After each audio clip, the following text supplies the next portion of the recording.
검찰의 대장동 의혹 수사가 벌써 한 달째 진행되고 있는데 검찰의 수사 결과는 기간에 비해서 부실하다는 많은 조간신문들의 지적이 오늘 나오고 있습니다.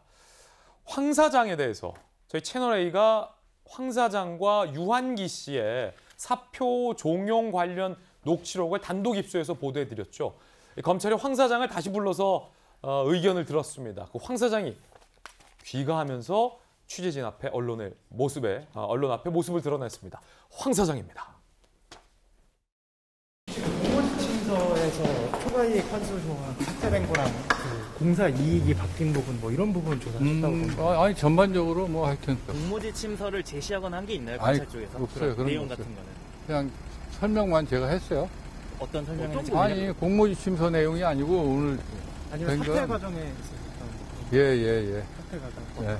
조금만 더 관련. 아니 그만 저희 너무 오래 기다려가지고 자꾸 얘기하면은 하여튼 그런 내용이에요. 사퇴 과정 둘러싼 부분이었다.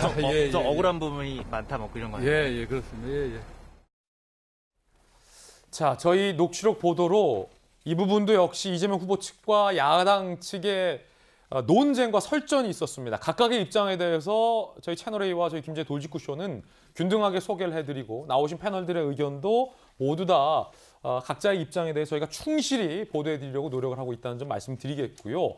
황 사장의 녹취록 보도에서는 왜 사표를 종용했는가와 관련된 여러 의문들이 제기됐고 이 황 사장의 주장에 따르면 공모지침서가 내가 결제한 공모지침서의 내용을 누군가가 조작했다, 누군가가 변경했다라고 황 사장은 주장을 하고 있습니다. 이재명 후보는 그거 황 사장의 주장은 사실이 아니다라고 반박하고 있는데 바로 이 대목이 오늘의 논쟁거리입니다. 함께 보시죠. 그 공문을, 그 공모지침서를 과연 누군가 조작 내지 변경을 했을까 아닐까? 사실 공방, 진실 공방입니다. 배임 의혹 혐의와 연결이 되기 때문에 논쟁이 일고 있는데 황 사장의 주장 먼저 살펴보면 2015년 이사회에서 의결했던 내용과 다르다. 내가 알고 있었던 내용과 다르다. 공개된 공모지침서를 보니 성남시의 사업이익이 1,822억 원으로 변경돼 있었다. 이거 누가 고친 거다. 수뇌부 이사회 의결 내용과 다르다. 라고 황 사장은 주장을 합니다. 저거를 1,800억으로 고정해놨기 때문에 화천대유 측이 막대한 이익을 가져갈 수 있게 된 것이다. 황 사장의 주장입니다. 이에 대해서 이재명 후보 측은 이렇게 반박합니다. 공모지침서에 1,822억 숫자 안 나온다. 전자결제 시스템이라 속지가리. 그러니까 겉표지는 그대로인데 내용만 누가 바꿔치기 한 거. 황 사장이 주장한 거잖아요. 이거 속지가리 할 수 없다. 반박을 하고 있습니다. 치열하죠? 자, 그러자 황 사장의 재반박. 하급자부터 결제가 시작되니 올라올수록 전자결제 시간이 늦어져야 되는데 결제 시간 구분돼 있지 않다. 그 부분이 석연치 않다. 확인해봐야 한다라는 주장까지 나섰습니다.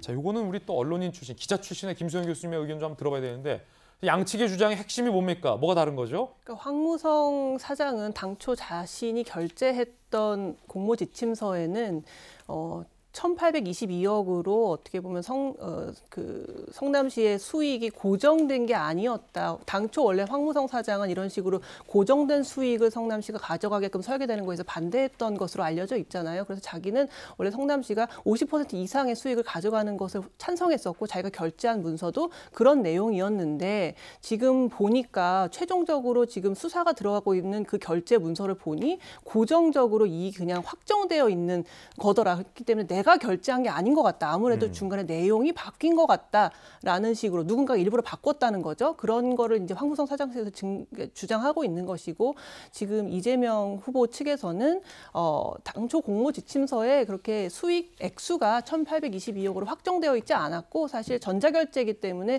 속지가리 내용만 싹 바꿔치기 하는 게 불가능하다고 주장을 하고 있습니다. 여기에 대해서 다시금 황무성 사장은 아니다. 전자결제를 하더라도 뭔가 조작의 의심이 있다. 왜냐하면 이렇게 결제를 올릴 때는 제일 이제 말단 그 담당자가 올리면 중간 간부가 또 결제를 하고 그걸 또 사장이 결제하는 식으로 여러 사람의 결제를 거치게 되어 있는데 그 결제 시간이 다 달라야 되고 다 이렇게 지연되게 제일 마지막에 결제한 사람의 시간이 가장 늦게 결제가 돼야 되는데 이 결제 시간이 분명하게 구분되어 있지 않다는 거예요. 그렇기 때문에 어쩌면 이런 부분을 확인해 보면 분명 이게 전자결제라 할지라도 어떤 조작의 가능성이 있다라는 것을 여전히 얘기하고 있는 건데요.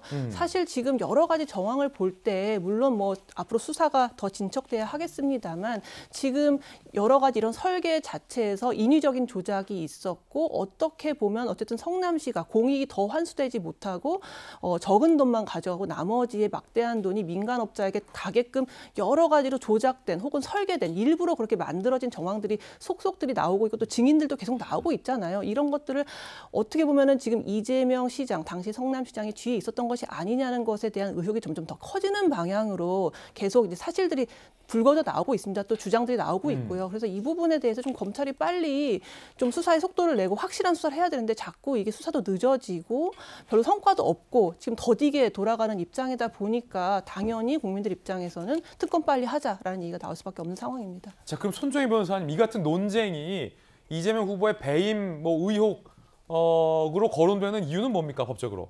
일단 황우선 전 사장이 이야기하는 것은 내가 성남도시개발공사 사장이었다가 무언의 압박 그리고 명시적인 어떤 그 압박을 통해서 사퇴를 하게 된 계기가 혹여라도 이런 초과이익 환수와 관련해서 이 조항을 성남도시개발공사 측에서 어떤 결정을 할 때 내 의사에 반해서 다른 사람이 들어와서 배임의 어떤 고의를 가지고 특정 이익을 업체에게 주려고 나를 밀어낸 거 아니냐 이런 취지의 주장을 하기 위해서 저런 주장을 하고 있다고 보시면 될 것 같고요.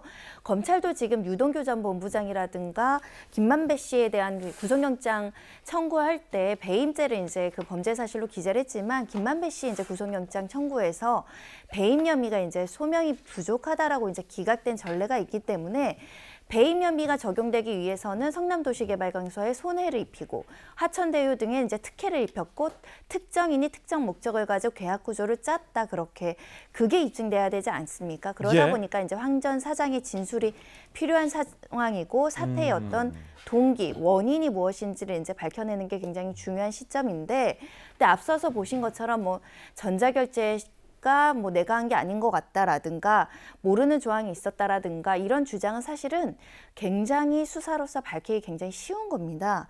왜냐하면 모든 것이 지금 공문서이고 공전자기록이기 때문에 이것을 위조하거나 변조한다면 그 자체가 범죄가 될 수 있어서 누구 말이 사실인지는 쉽게 확인이 될 수 있을 것인데 황 전 사장도 지금 뭐 확인해 봐야겠다 그런 것 같다 이런 추측성 근거 없는 어떤 추측을 얘기하고 있어서 이 말을 그대로 받아들이긴 어렵지만 이 또한 이 주장이 나온 이상 검찰이 조사할 수밖에 없고 굉장히 간명하게 확인되는 사실이기 때문에 곧 확인될 것이다 보셔야 될 것 같습니다.